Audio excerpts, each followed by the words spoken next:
I'm now in a quandary. I'm subject to a personal isolation directive as well as the statewide of South Australia isolation directive, in that I was in New South Wales in Perisher Valley during a period just when the hotspots were coming up in Sydney City. I didn't go to Sydney City, and when I was at Perisher it was a condition of entry that you couldn't enter if you had been in any place where there had been an outbreak of COVID just recently. So I was amongst a group of other people who at least declared that they hadn't been anywhere like that. Had I got the flight back that I wanted from Canberra, because I drove by myself from Perisher ski fields directly to Canberra, stopping only at service stations where I complied with the rules, and then stayed overnight in Canberra by myself, and then flew out from Canberra directly to Adelaide. And had I flown the day before when I wanted a flight, I would have got back before my lockdown, before the state lockdown. Well, they don't call it a lockdown, it's an isolation with respect to certain people coming back from New South Wales. So I drove directly home. I wasn't allowed to pick my dog up from the kennel on the way home. I wasn't allowed to go out the next day to pick my dog up from the kennel according to this direction. I was allowed to go up the street about 1 kilometre to a COVID test place. So I put my jogging gear on and I jogged up there and put a mask on when I got to the testing centre, had my test and then jogged back. Stayed in isolation for the next 5 days. I got a negative test back on that first day, and on the 5th day I put the dog on the lead and I jogged him up to the test centre, but the queue was too large, so I jogged him back, had a shower and went up by myself and joined the queue. That test came back negative last night. But that doesn't make any difference. I also have had the COVID vaccine, only the first dose of AZ, but that gives me 76% protection apparently. So any direction, either statewide or personal, has to be necessary. The person has to think it's necessary. Now, behind me you can see a vacant park. I'm allowed to go up to the COVID test centre, but I'm not allowed to go over to that vacant park and walk my dog. Down the side street here, this is my corner gate,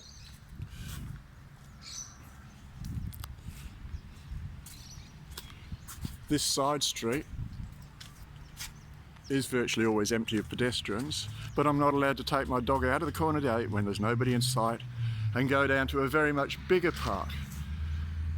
Apparently that's necessary. Well, I say it's not necessary. I say that the directive is too broad, has too little nuance, and is too blanket and is unnecessary in its restrictions on me from doing those things. Now, I don't want to go to the supermarket or any public transport or any closed place. I think that directive is unnecessary for those as well, but I don't go that far.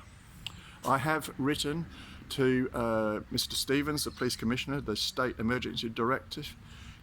I have written to the Minister for Health. I've written to the any minister I could think of that might have some say. I've also written to the Ombudsman, the State Ombudsman, complaining about the directive. I've had a letter in the state newspaper, the Adelaide Advertiser, but I have had no response whatsoever from any person in authority except the Ombudsman, who said, "None of my business, can't help you." So I'm now stuck with 2 negative tests, and according to the state I would be in breach of the directive for personalisation in my home if I went for a walk with my dog in a vacant park or down that side street to the bigger vacant park. My question is now, what should I do? Because I've tried every lawful method that I can to persuade the authorities to have some nuance in the directive. I even wrote the draft wording to the Minister saying John Bolton is excluded from the directive if and only if he goes out of the side gate, down Warren Street to the park, avoids other people and comes back by the same route. That's all I've asked for. And I've politicked every way I can. Now, I think according to philosophical political method, when one has exhausted every avenue, then one is allowed to be civilly disobedient as a political act, provided one takes the consequences.